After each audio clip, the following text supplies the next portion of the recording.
Hello and welcome to our presentation on dissertation writing. This presentation is aimed at students who are writing a dissertation for an undergraduate, master's or PhD qualification.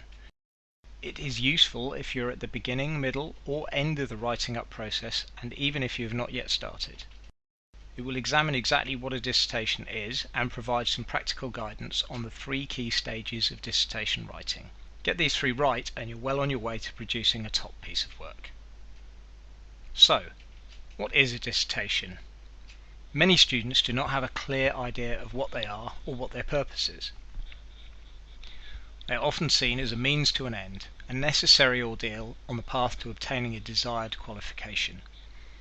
In fact, a dissertation or thesis is a description of some original research.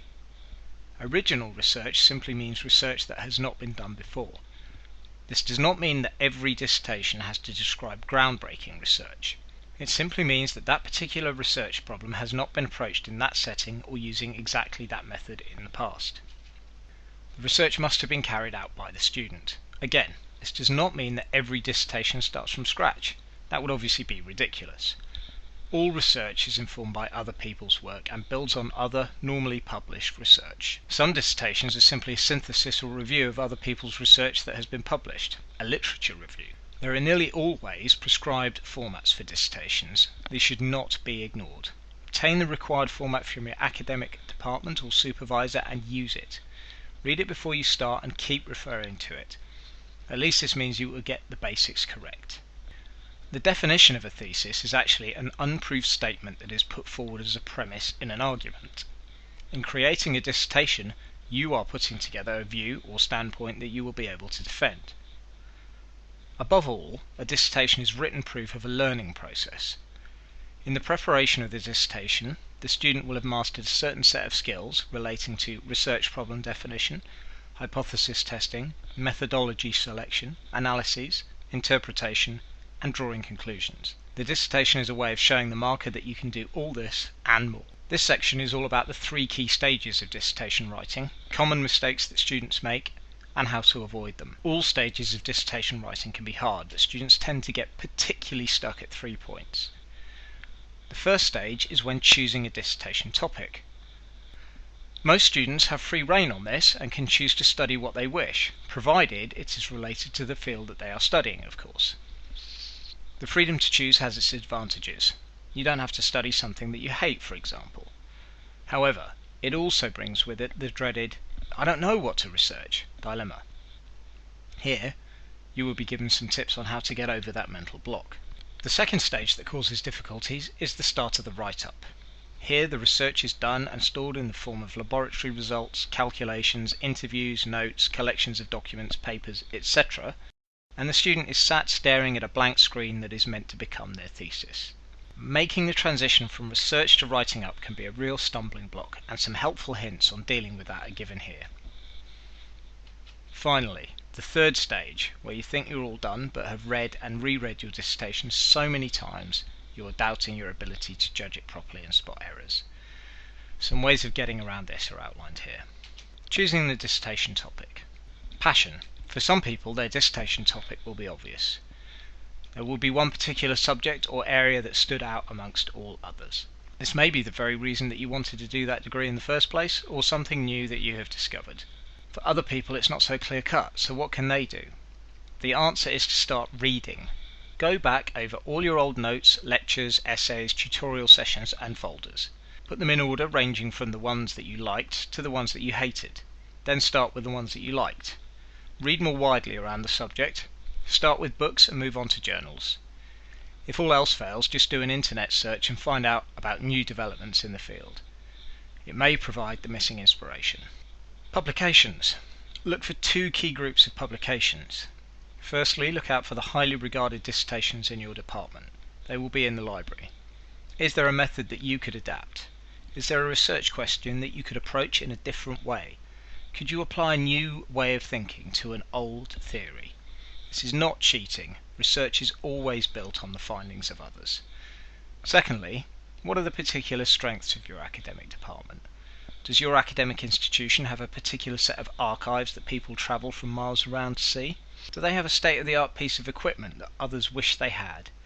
If so, you are in a unique position to carry out research. Don't let the opportunity pass you by. Practicalities. Don't decide to study an endangered species of African moth if you do not have the means to go to Africa. Don't plan to carry out a randomized controlled trial of a new drug if you have a budget of £200. You have to be realistic about what you can achieve. There is a lot of goodwill towards research, but it will only go so far. If you want to study school children, can you find a school that will let you? Speak to your tutor about the resources that will be made available to you and work within their constraints. Starting the write-up. Structure. Always start with the structure. Get it right from the beginning. Do not spend more than 10 seconds looking at a blank screen or sheet of paper. Write a title. It can be changed later on the first sheet. Maybe add your name. Write introduction on the second. Write literature review on the third, and follow with methods, results, discussion, and conclusions. Keep the dissertation guide provided by your department by your side at all times. Keep referring to it and check that you are inserting text in the correct sections. If you're not sure, just ask for help. Subheadings. These are an excellent method of organising your thoughts and your writing. You do not have to leave them all in the final dissertation. You could just use them to organise your academic argument and delete them later. They are also a great way of finding chunks of text that you want to refer to in later sections. To begin with, you can just insert your ideas as bullet points and write it out in full with references later. Sanity. Writing a dissertation is hard work and it can feel like it's driving you insane. Try to avoid this by starting the write-up early. This allows you to tackle it in manageable chunks. If you're tearing your hair out on one section, then move to another. If you really can't do any writing at all, work on something else like graphs, tables, illustrations, or check your list of references. If all else fails, walk away and do some background reading or get some fresh air. Producing the completed thesis. Polish. A completed dissertation should be a polished dissertation. This means that it has been edited to ensure that the style and format are consistent, that the academic argument is structured and flows correctly, that the sentences are not overlong or complex, and that the whole document is correctly referenced. If you are going to edit your dissertation yourself, you should leave some time between writing it and looking at it again. This makes it easier to be objective and to spot errors. You can also use an academic editing service to do this for you. Proofread. Examiners can get irritated by even the most brilliant dissertations if they are peppered with spelling, grammar, and punctuation mistakes. It can make them difficult to read and indicates a lack of care and attention to detail. The last thing you want to do is to irritate an examiner. If spelling, punctuation, and grammar are not your strong point, then maybe you should consider using a professional academic proofreading service. Print. Finally, after all the months or years of research and writing, you will be at the stage where you can print your dissertation. Don't forget to make several backup copies in case something goes wrong with the printing process, and always double check the final printed product yourself. Finally, remember that no one writes a dissertation from beginning to end and loves every minute of it. The downside of dissertation writing is that it will feel frustrating and overwhelming at times. Writing a dissertation is hard work. Writing a good dissertation is very hard work. On the plus side, the experience can also be extremely rewarding and fulfilling. You will learn new skills, and the process of researching and sharing your findings can open up all sorts of new opportunities for you. Good luck with writing your dissertation.